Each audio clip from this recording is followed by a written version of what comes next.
오늘 말씀 제목은 죽기보다 싫은 순종이라고 한번 지어봤습니다.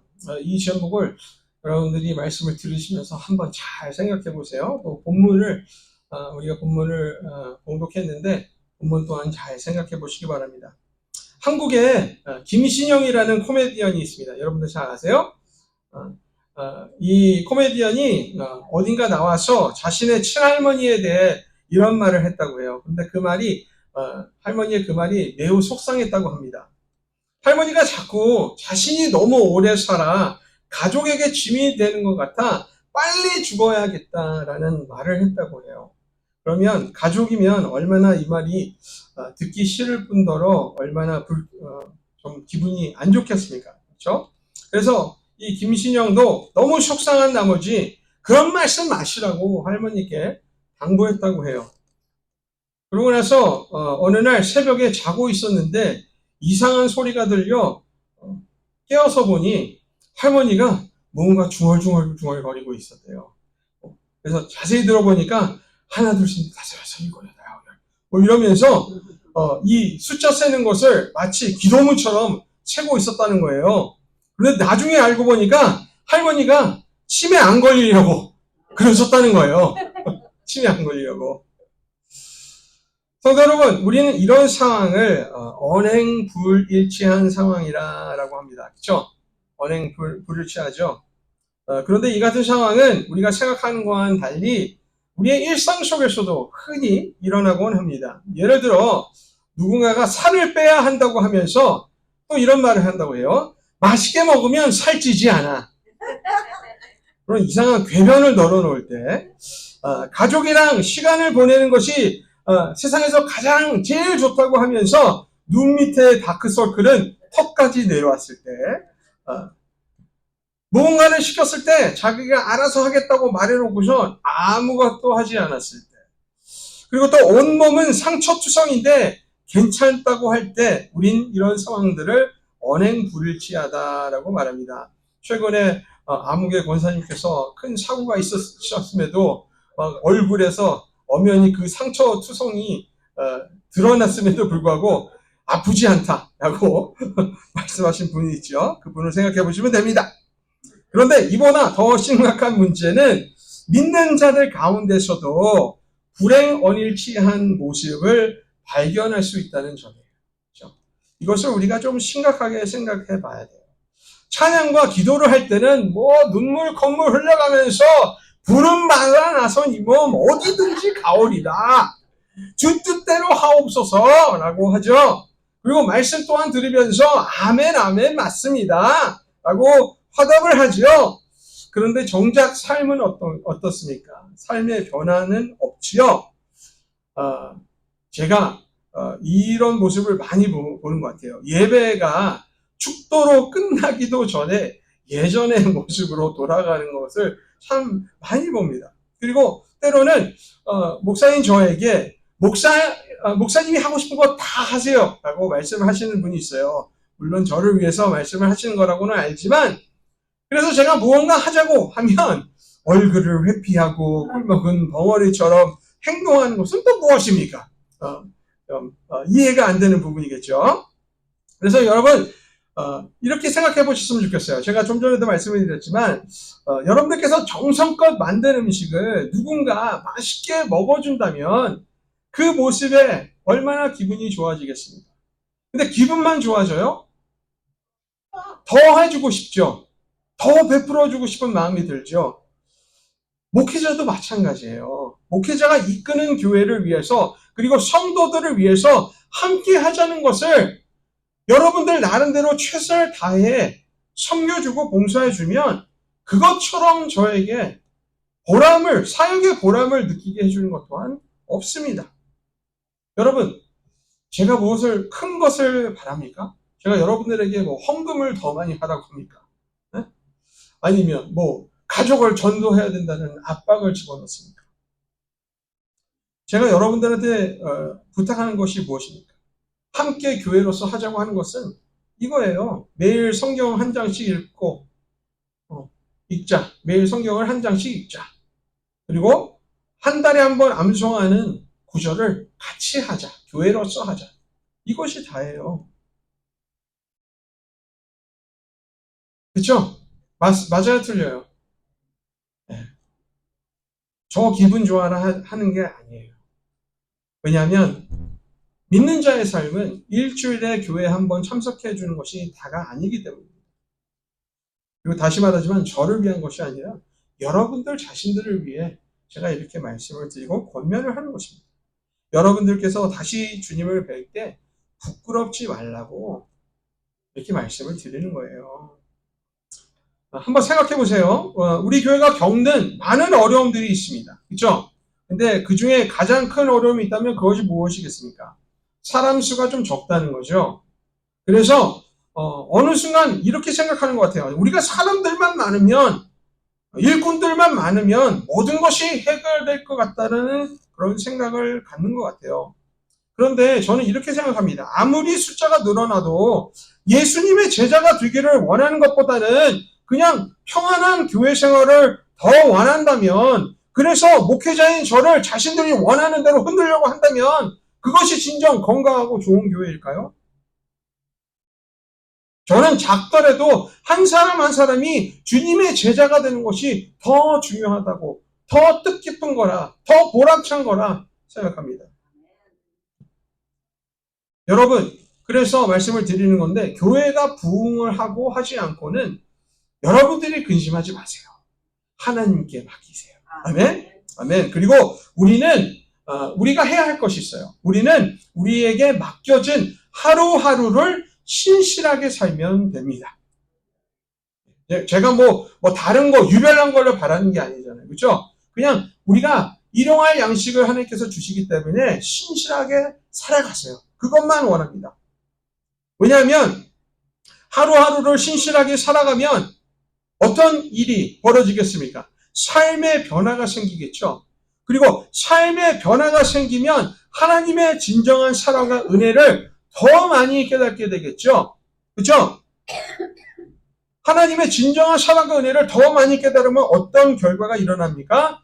우리의 생활 속에, 우리의 세상 속에, 삶 속에 진정한 행복을 누릴 수 있게 됩니다. 맞습니까? 드립니까? 그렇게 진정한 행복을 누리면요, 다른 이들이 이것을 보게 될 것이며, 그러면 그들 또한 우리처럼 행복한 삶을 원하려고 하지 않을까라는 거예요. 맞아요, 틀려요? 여러분들이 예수 믿어서 행복하고 기쁨이 넘치고 축복이 넘치는 삶을 보여줘야 그들도 이 삶을 원하지 않겠어요? 맞습니까? 됩니까? 그래서 전도나 선교는 이렇게 하는 거예요. 가서 예수 믿으세요 하면서 다른 교회 엄연히 다니는 사람 데려오는 것이 전도나 선교가 아니라고 분명히 하시길 바랍니다. 전도는 우리가 신실하게 사는 것을 보여주면서 우리의 삶으로 보여주는 것이 바로 전도이자 선교입니다. 왜 그렇습니까? 왜냐하면 흔히 복음을 뭐라고 하죠? 좋은 소식이라고 하죠. 좋은 소식. 우리의 삶이 괴롭고 있는데 어떤 좋은 소식을 나누겠어요? 어떤 좋은 소식이 보여지겠어요? 그래서 주님으로부터 행복한 삶을 살게 됐다는 것보다 더 좋은 소식은 또 어디 있겠습니까? 이 같은 사실 모르는 분이 없으리라 저는 생각합니다. 그렇죠? 여러분들 여기 계신 여러분들 수십 년 동안 교회 생활을 하셨다면 다 아실 거예요. 그렇죠? 그런데 문제가 뭡니까? 문제는 실천하지 않는다는 거예요. 적용하지 않는다는 것이 제일 큰 문제입니다. 그래서 사람들은 흔히 왜 그러냐라고 질문을 해보면 믿음이 약해서 혹은 내가 부족한 것이 많아서 자기를 낮춰가면서 말하는 듯 합니다. 그리고 이유를 대죠. 그런데 저는 우리가 조금 더 최소한 여기 있는 우리는 우리 자신에게 좀 더 솔직해졌으면 좋겠어요. 조금 더. 주님은 다 아시잖아요. 우리가 실천하지 않는 이유 무엇입니까? 실천하지 않겠다고 마음을 먹기 때문이에요. 그죠? 그것이 더 정확한 거죠. 벌써부터 말씀을 듣는 순간, 어쩌면 예배실에 들어오는 순간 나는 변하지 않겠어. 실천하지 않겠어. 라는 마음과 생각을 가지고 왔기 때문에 삶에 변화가 없는 거예요. 여러분들하고 그게 뭐라고 그러는 게 아니에요. 저 또한 이 같은 말로 제 고개가 절로 숙여집니다. 그런데 우리가 우리 자신에게 좀 솔직해졌으면 좋겠어 이렇게 말을 하는 거예요. 대놓고 말을 하는 거예요. 그렇죠? 네. 두리뭉실하게 말하면 잘 못 알아듣는 척하니까 대놓고 대놓고 말하는 거예요. 그렇죠? 최근에 월드컵이 대한민국이 그 진출 32강에 진출하는 거 실패해가지고서는 기자들이 막 대놓고 돌려서 말하면 답 안 나오니까 대놓고 질문하는 그런 사례가 있었지 않습니까? 그것처럼 저도 여러분들에게 대놓고 직설적으로 질문하는 거예요. 이 말에 주님을 믿는 자가 어떻게 그럴 수 있느냐라는 의문을 가질 수 있습니다. 그런데 솔직히 말하면 주를 믿는 자들도 그럴 수 있죠. 흔히 보이죠. 요즘 들어서 목회자가 뉴스에 올라오면 기사에 뜨면 가슴이 그냥 철컹철컹하는 경우가 참 많이 있어요. 그리고 더 나아가서 오늘 우리가 읽은 봉독한 오늘 본문 내용이 이 같은 사실을, 이 같은 교훈을 우리에게 주고 있지 않아요? 그렇죠? 성도 여러분, 오늘 본문을 한번 잘 되새겨보시기 바랍니다. 본문 1절부터 우리에게 말해주고 있죠. 여호와의 말씀이 아미떼의 아들 요나에게 임하니라 이르시되 라고 했어요. 왜 요나에게 여호와의 말씀이 임했을까요? 왜냐하면 그는 하나님을 아는 하나님의 백성 이스라엘 사람이었기 때문에 하나님께서 그에게 다가가 말씀하신 거예요. 그렇죠?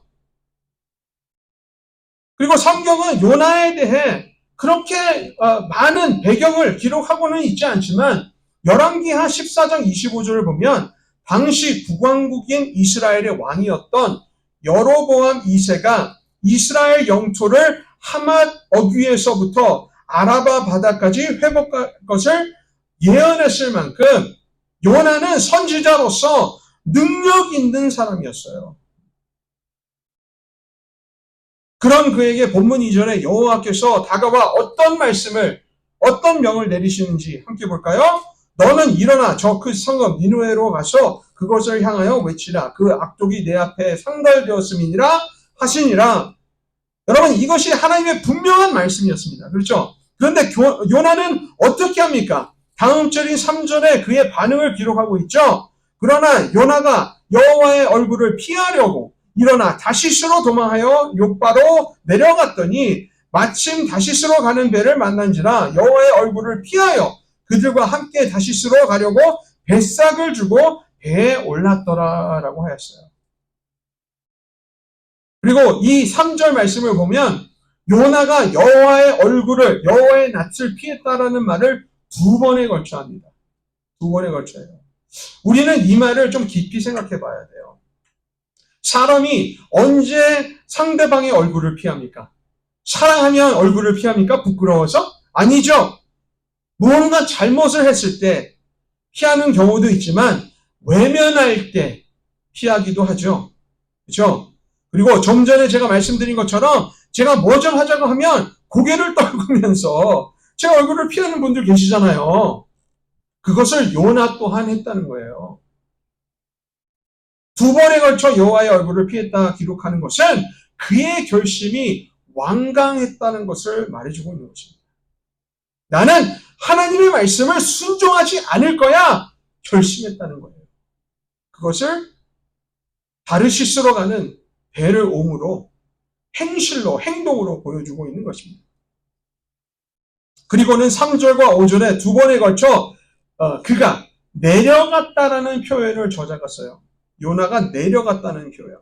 본문 3절을 보면 욥바로 내려가, 그렇죠? 욥바로 내려가 니느웨에서 가장 반대 도시라고 할 수 있는 다시스로 가는 배를 올랐다고 했고 5절을 보면 하나님이 자신 때문에 폭풍을 일으키셨는데도 불구하고 배 밑으로 내려가 깊은 잠에 들었다고 하고 있죠. 여러분, 이 말을 우리가 유심히 봐야 할 이유는 때로 영적이나 윤리적으로 타락했을 때 성경은 내려갔다라는 표현을 써요. 그렇기 때문에 저자가 이 같은 말을 하는 이유는 요나가 가면 갈수록 하나님과 멀어졌다라는 말을 예시를 하기 위해 이 같은 표현을 쓰는 거예요. 그냥 단지 육체적인 그런 얘기가 아니라는 것입니다. 영적인 의미를 부여하고 있다는 거예요. 그럼에도 여호와 하나님은 그를 포기하지 않으시는 것을 우리가 볼 수 있죠. 본문 4절을 볼까요? 여호와께서 큰 바람을 바다 위에 내리심에 바다 가운데에 큰 폭풍이 일어나 배가 거기에 깨지게 된지라. 여러분, 큰 바람과 폭풍을 하나님께서 보내셨다고 해요. 그렇죠? 그러면 이것이 하나님께서 요나를 벌하시려고 하신 걸까요? 아닐까요?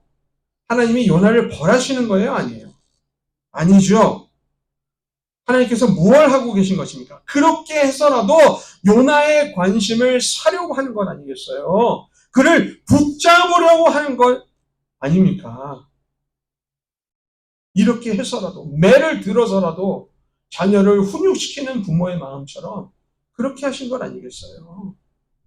이후 본문 5절을 보면 이 같은 상황을 알지 못한 다른 이들이 자신들이 아는 방식대로 살기 위해 자신들이 소유한 물건들을 버리는가 하면 자신들이 믿는 다양한 신들에게 기도하는 모습을 우리가 보게 되죠. 그죠? 알라도 불러보고 부처도 불러보고 그랬을 거 아니에요. 당시 여러 신들을 불렀을 거 아니에요. 반면 요나는 무엇을 하고 있었습니까? 요나는 하나님이 바람과 폭풍으로 그의 관심을 사려하고 그를 붙잡으려고 할 때 다른 이들의 목숨이 위태로울 때 깊은 잠에 빠져 있었다 말하지 않습니까? 그렇죠? 이 말이 무엇을 의미하는지 아세요? 이 말은 하나님이 무엇을 하시던 세상이 어떻게 돌아가고 있던 상관은 하지 않겠다는 때론 우리의 모습과도 같다는 거예요. 하나님의 말씀이 어떠하던 하나님이 나에게 가슴에 어떤 찔림을 주시던 나는 변하지 않겠다. 순종하지 않겠다. 이 같은 모습을 보이고 있는 것입니다. 하나님이 무슨 말씀을 하시든 세상이 어떻게 돌아가든 귀 막고 눈 감고 자신 멋대로 하겠다는 요나와 우리와 얼마나 다릅니까? 그닥 다르지 않죠. 그런데 하나님은 자신의 백성을 향해서는 포기라는 것을 모르세요. 아멘? 하나님은 하나님의 백성을 향해서 포기가 없으십니다. 이것을 본문 6절이 말해주는데 배의 선장까지 나서서 요나에게 보내사 그를 깨우시죠. 그리고 선장의 입에서 무슨 말이 나오는지 아세요? 일어나서 내 하나님께 구하라고요. 내 하나님께. 혹시 그 하나님이 우리를 생각하사 망하지 아니하게 하시리라 라고 하죠. 진리를 말하고 있는 거예요. 그렇죠? 진리를. 왜냐하면 하나님만이 하실 수 있으십니다.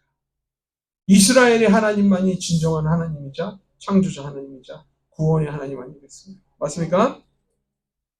이처럼 때론 우리의 삶 가운데 믿지 않는 자들이 우리에게 다가와 믿음대로 살아보라고 말씀대로 살아보라고 훈육을 하고 교훈을 줄 수 있다는 거예요.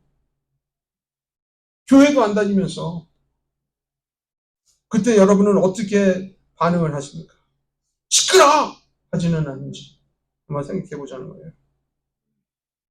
이후 배에 탄 모든 이들의 노력과 기도에도 상황이 나아지지 않자 재앙이 누구로 인해 임했는지 알아보기 위해 무엇을 하죠? 제비를 뽑아요. 근데 제비를 뽑았는데 누가 뽑힙니까? 요나가 뽑지죠. 근데 사람들이 그 제비 뽑아서 당장 막 요나에게 막 항의하거나 그러지 않죠. 이것이 우연일 수도 있다 생각해 8절을 보면 요나에게 무엇을 합니까? 그에게 질문을 하죠. 무슨 질문을 합니까? 8절입니다. 이 재앙이 누구 때문에 우리에게 임하였는가 말하라! 요나에게 말하는 거예요. 내 생업이 무엇이며 내가 어디서 왔으며 내 나라가 어디며 너는 어느 민족에 속하였느냐라는 질문을 하죠. 왜냐하면 뽑은 게 틀릴 수도 있으니까. 괜히 선한 사람 잡아서 해칠 수 없잖아요. 해할 수 없잖아요. 이때 요나가 깨달았을 것입니다. 이 모든 상황이 자신에 의해 그런 것임을 깨달았겠죠. 그리고 이 같은 말을 오늘 본문이 해주고 있습니다. 요나는 깨달음 후 솔직하게 답변하는 것을 선택했어요. 그렇죠? 그래서 본문 9절에 뭐라고 합니까? 자신을 향해서 나는 히브리 사람이요 바다와 육지를 지으신 하늘의 하나님 여호와를 경외하는 자로다 라고 해요. 여러분 이 말은요. 주를 믿는 자들이 진실의 갈림길에 놓여 있을 때 우리가 진실을 선택하는 것이 얼마나 중요한지를 보여주고 있어요. 때로는 리스크가 있을 수 있어요. 그렇죠? 때로는 해를 당할 수도 있어요. 때로는 창피를 당할 수도 있고 보복을 당할 수도 있어요. 하지만 이 순간이만큼 복음을 전할 수 있는 기회 또 없다는 건 기억하셨으면 좋겠습니다. 그렇기 때문에 믿는 자들은 이러한 상황 속에서 진실을 택해야 하는 것입니다. 요나가 하나님을 불순종해도 하지 않은 것이 있죠. 바로 이거예요. 거짓말하지 않는다. 그런데 우리는 어떻습니까? 베드로처럼 부인하는 경우가 더 많지 않습니까? 아니야, 난 그러지 않아. 나는 잘못한 게 없어. 발뺌 먼저 하려고 하죠. 안타깝습니다. 그리고 본문 10절에 사람들의 반응으로 우리는 이것이 요나의 옳은 선택임을 알 수 있게 됩니다. 요나의 말을 들은 사람들이 어떻게 반응했다고 기록하고 있죠? 그들이 심히 두려워했다고 기록하고 있어요. 저는 이것을 믿음의 시작이라고 생각합니다. 왜? 잠언 1장 7절에 뭐라고 기록하고 있죠? 제가 전에 말씀을 이 본문으로 전해드렸는데 뭐라고 기록하고 있습니까? 여호와를 경외하는 것이 지식의 근본이요. 그렇죠?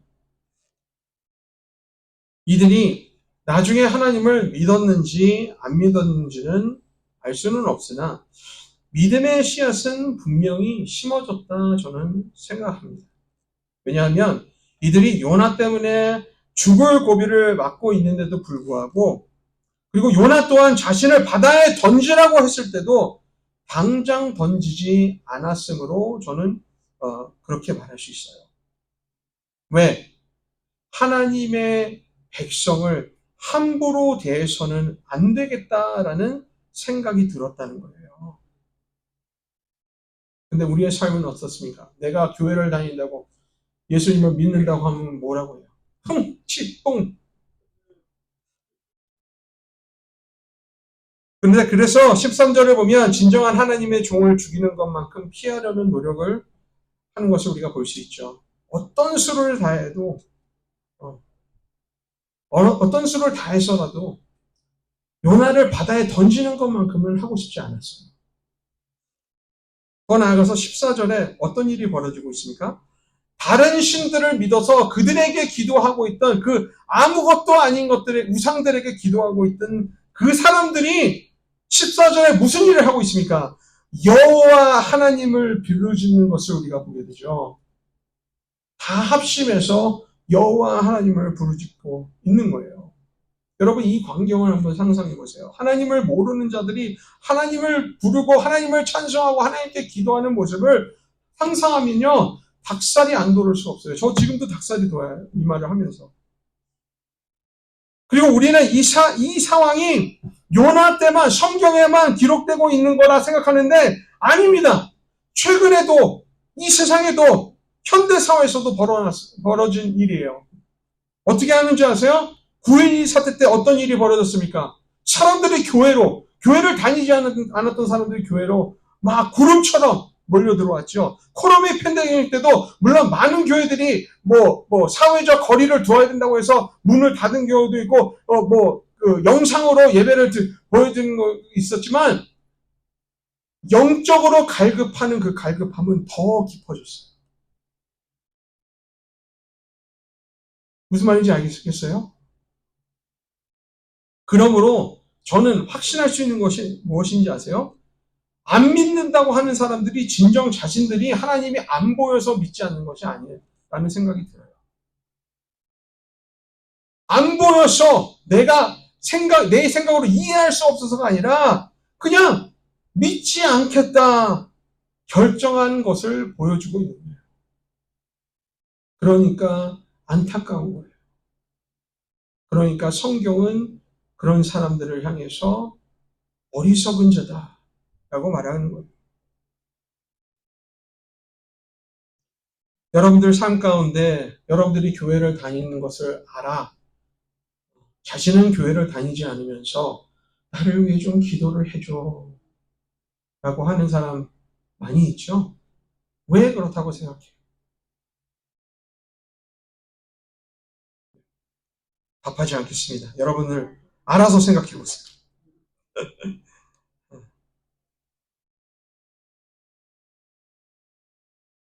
다시 본문으로 돌아와 그런 사람들의 노력과는 달리 요나가 하나님을 불순종하고자 한 것이 완강했던 것처럼 하나님 또한 요나를 포기할 수 없어 그 상황이 더 심각해짐을 우리가 볼 수 있죠.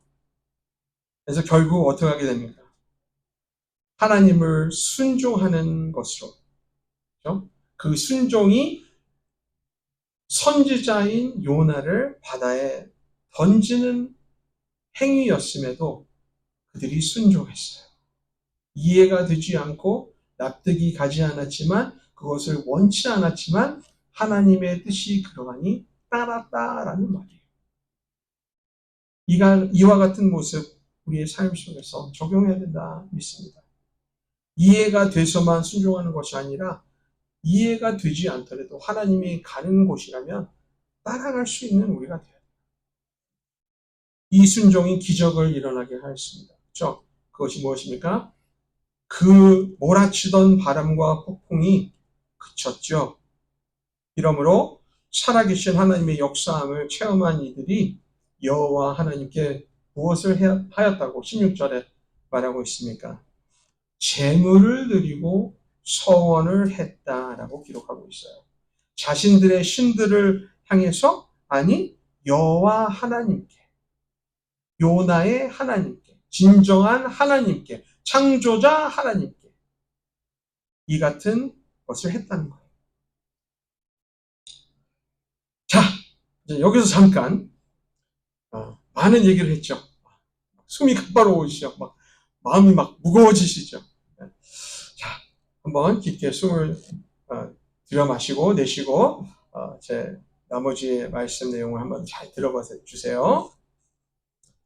어쩌면 오늘 말씀 제목인 죽기보다 싫은 순종을 보시고 왜 저렇게 자극적인 제목을 지었을까라는 생각을 하실 수도 있다라고 생각합니다. 그런데 제가 왜 이랬는지 말씀을 맺으며 말씀을 드리겠습니다. 많은 사람들은 요나가 자신의 잘못을 깨닫고 자신을 희생해서 배에 탄 이들을 구하기 위해 자신을 바다에 던지게 하라 했다고 생각합니다. 그렇죠? 이것이 보편적인 생각이잖아요. 그러면 약간 좀 영웅적인 모습이 아니에요. 순교자의 모습 아니겠습니까? 그렇죠? 저 또한 이런 가능성이 있다고 생각을 해요. 자신의 잘못을 깨닫고 이 사람들만은 내가 피해를 주지 말아야지 그런 생각을 했다고도 저는 생각을 하지만 또 다르게 생각을 할 수도 있는 점이 있습니다. 그것은 바로 요나가 하나님의 말씀을 죽기보다 싫어해 그런 것은 아니었을까라는 질문이 들어요. 왠지 아세요? 제가 두 가지 이유를 말씀을 드릴게요. 오늘 본문 17절까지 길었잖아요. 우리가 봉독하면서 다 읽었는데 1장을 다 읽었는데 요나가 왜 하나님의 말씀을 불순종했는지 그 이유를 기록하고 있습니까? 없습니까? 그 이유를 기록하고 있지 않아요. 그냥 하나님이 말씀하시고 요나는 하나님이 말씀하신 것과 반대되는 곳으로 향했어요. 그죠? 이유는 말하지 않아요. 그런데 요나서 4장 2절을 보면 요나가 드디어 그 이유를 말해요. 왜 니느웨에 가고 싶지 않았는지. 함께 볼까요? 그 이유는 요나가 전한 말을 들은 니느웨가 회개하여서 하나님의 심판을 면하게 되자 이런 말을 4장 2절에 합니다. 여호와께 기도하여 이르되 여호와여 내가 고국에 있을 때에 이러하겠다고 말씀하지 아니하였나이까. 그러므로 내가 빨리 다시스로 도망하였사오니 주께서는 은혜로우시며 자비로우시며 노하기를 더디하시며 인애가 크시사 뜻을 돌이켜 재앙을 내리지 아니하시는 하나님이신 줄 내가 알았음이니이다. 이것이 바로 이유예요. 이 말을 다시 하면 요나는 이스라엘의 적이었던, 이스라엘이 싫어했던 니느웨가 하나님으로부터 용서받을 것을 원치 않았다라는 거예요. 우리가 누군가 우리 교회 안 나왔으면 좋겠다라고 말하는 것과 생각하는 것과 같다. 저는 말씀드리고 싶어요. 이 말은 더 나아가서 그들이 구원받는 것을 원치 않았다라고도 할 수 있죠. 여러분, 이처럼 무서운 말이 없습니다. 그래요, 안 그래요? 그렇죠? 그래서 저는 요나가 어쩌면 이런 고집, 이런 생각으로 어떻게 해서라도 내가 바다에 던져서 이 세상을 마감을 하더라도 나는 하나님을 순종하지 않을 거야. 했지는 않았겠냐라는 거예요. 물론 추측입니다. 근데 이유가 있죠. 이유가 좀 선명해지죠. 제가 또 한 가지 이유를 말씀드릴게요. 우린 오늘 본문의 17절에 이르기까지 바다에 빠진 요나가 살 수 있다라는 것을 알았나요? 만약에 요나서가 1장이 16절로 끝났으면 우리는 그가 바다에 빠져 죽었다라고 생각을 했을 거예요. 그런 결론을 내렸을 거예요. 그렇죠? 그런데 17절에 뭐라고 하고 있습니까? 하나님께서 미리 물고기를 보내요. 구원 계획을 미리 세우셨다라는 거죠. 이것은 하나님께서 그를 포기하지 않으셨다라는 그런 증거가 되지 않습니까? 그런 반면 요나는 하나님이 이런 계획을 알 수가 없었을 거예요. 결과론적으로 알았겠지. 내가 물고기 배 속에서 있구나라는 것을 깨닫고. 그래서 3일을 반낮을 금식하며 기도한 건 아니겠습니까? 그렇죠? 여러분, 제가 드리는 이 말을 듣고 불쾌하시거나 그러시지는 않으셨으면 좋겠고 좀 깊게 생각해 보고자 하는 것이 무엇이냐면 이러한 질문이에요. 예수님이 여러분이 순종할 때를 언제까지 기다려야 하겠습니까? 이것이 핵심적인 질문이에요. 요나처럼 죽기를 다해 불순종하시겠습니까? 아니면 하나님께서 때로는 상황적으로, 때로는 환경적으로, 때로는 관계적으로 모든 것을 다 동원해 선을 이루고 여러분을 구하고자 하실 때 그의 역사함에 응하실 계획이십니다. 우리에게 오늘이 있을 때 순종하는 우리가 되길 바랍니다. 아멘. 여호와 하나님이 상상이 되지 않는 방법으로 요나를 죽음에서 구원하신 것처럼 늘 우리도 구원의 길로 인도하고자 하신다는 사실을 기억하시기 바랍니다. 이 말씀으로 우리의 삶을 이제는 더 이상 불순종한 삶이 아니라 순종의 삶으로 바꾸는 오늘이 비로소 그 시작점이 될 수 있기를 주님의 거룩한 이름으로 축원합니다. 아멘. 기도하겠습니다.